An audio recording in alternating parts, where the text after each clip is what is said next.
اس دنیا میں جتنے بھی پیغمبر آئے ان میں سے اکثر کا پیشہ بھیڑ بکریاں چرانا تھا۔ اسی طرح ہمارے نبی حضرت محمد صلی اللہ علیہ وآلہ وسلم بچپن میں بکریاں چرایا کرتے تھے۔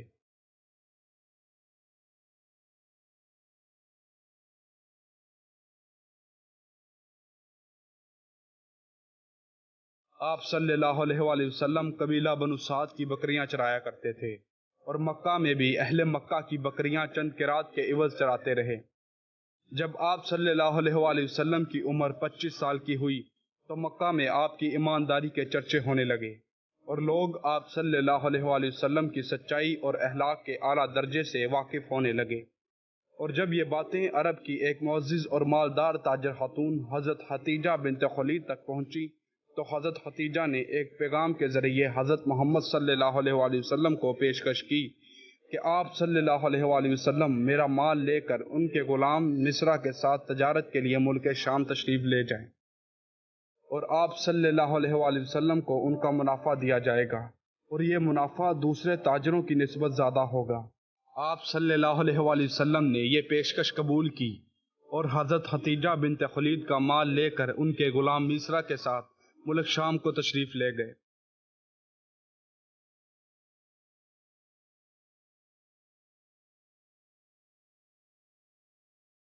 حضرت ختیجہ مکہ کی مالدار خاتون تھی، اور قریش کے تاجر حضرت ختیجہ کا مال دوسرے شہروں میں بیچ کر اپنے لیے کچھ اجرت اور حضرت ختیجہ رضی اللہ تعالیٰ عنہ کے لیے منافع کماتے تھے۔ جب آپ صلی اللہ علیہ وآلہ وسلم مکہ واپس تشریف لائے اور حضرت ختیجہ رضی اللہ تعالیٰ عنہ نے اپنے مال میں ایسی امانت و برکت دیکھی جو اس سے پہلے کبھی نہ دیکھی تھی، اور ادھر ان کے غلام مصرع نے آپ کی شیریں اخلاق، بلند پایا کردار، موضوع انداز فکر، راست گوئی اور امانت دارانہ طور طریقے کے متعلق اپنے مشاہدات بیان کیے تو حضرت ختیجہ کو اپنا گم گشتہ گوہر مطلوب دستیاب ہو گیا۔ اس سے پہلے بڑے بڑے سردار اور رئیس ان سے شادی کے خواہاں تھے، لیکن انہوں نے کسی کا پیغام منظور نہ کیا تھا۔ اب انہوں نے اپنے دل کی بات اپنی سہیلی نفیسہ بنت منبع سے کہی، اور نفیسہ نے جا کر نبی صلی اللہ علیہ وآلہ وسلم سے گفت و شنید کی۔ آپ صلی اللہ علیہ وآلہ وسلم راضی ہو گئے اور اپنے چچاؤں سے اس معاملے میں بات کی۔ انہوں نے حضرت ختیجہ رضی اللہ تعالیٰ عنہ کے چچا سے بات کی اور شادی کا پیغام دیا۔ اس کے بعد شادی ہو گئی۔ نکاح میں بنی ہاشم اور رسائے مضر شریک ہوئے۔ یہ ملک شام سے واپسی کے 2 مہینے بعد کی بات ہے۔ آپ صلی اللہ علیہ وآلہ وسلم نے مہر میں 20 اونٹ دیے۔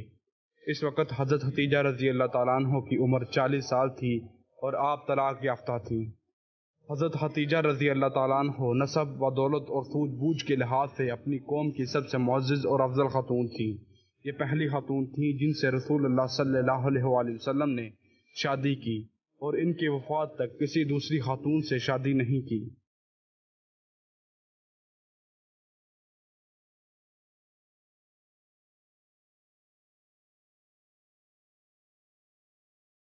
ابراہیم کے علاوہ رسول اللہ صلی اللہ علیہ وآلہ وسلم کی بقیہ تمام اولاد انہی کے بطن سے تھی۔ سب سے پہلے قاسم پیدا ہوئے، اور انہی کے نام پر آپ کی کنیت ابو القاسم پڑی۔ پھر زینب، رقیہ، ام کلثوم، فاطمہ اور عبداللہ پیدا ہوئے۔ عبداللہ کا لقب طیب اور طاہر تھا۔ آپ صلی اللہ علیہ وآلہ وسلم کے سب بچے بچپن ہی میں انتقال کر گئے، البتہ بچیوں میں سے ہر ایک نے اسلام کا زمانہ پایا، مسلمان ہوئیں اور ہجرت کے شرف سے مشرف ہوئیں، لیکن حضرت فاطمہ رضی اللہ تعالیٰ عنہ کے سوا باقی سب کا انتقال آپ کی زندگی میں ہی ہو گیا۔ حضرت فاطمہ رضی اللہ تعالیٰ عنہ کی وفات آپ کی رحلت کے 6 ماہ بعد ہوئی۔ آپ صلی اللہ علیہ وآلہ وسلم کی عمر کا 35واں سال تھا کہ قریش نے نئے سرے سے خانہ کعبہ کی تعمیر شروع کی۔ وجہ یہ تھی کہ کعبہ صرف قد سے کچھ اونچی 4 دیواری کی شکل میں تھا۔ حضرت اسماعیل علیہ السلام کے زمانے ہی سے اس کی بلندی 9 ہاتھ تھی اور اس پر چھت نہ تھی۔ اس کیفیت کا فائدہ اٹھاتے ہوئے کچھ چوروں نے اس کے اندر رکھا ہوا خزانہ چرا لیا۔ اس کے علاوہ اس کی تعمیر پر ایک طویل زمانہ گزر چکا تھا۔ عمارت خستگی کا شکار ہو چکی تھی، دیواریں پھٹ گئی تھیں۔ ادھر اسی سال ایک زوردار سیلاب آیا جس کے بہاؤ کا رخ خانہ کعبہ کی طرف تھا۔ اس کے نتیجے میں خانہ کعبہ کسی بھی لمحے ڈہ سکتا تھا، اسی لیے قریش مجبور ہو گئے کہ اس کا مرتبہ و مقام برقرار رکھنے کے لیے اسے از سر نو تعمیر کریں۔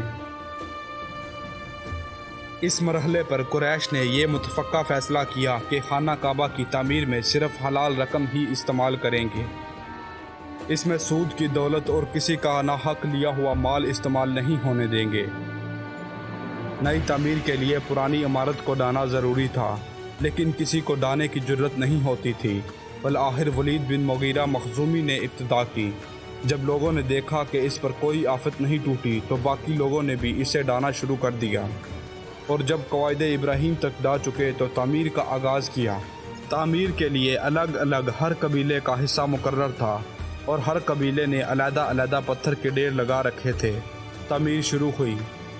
باقوم نامی ایک رومی ممار نگران تھا۔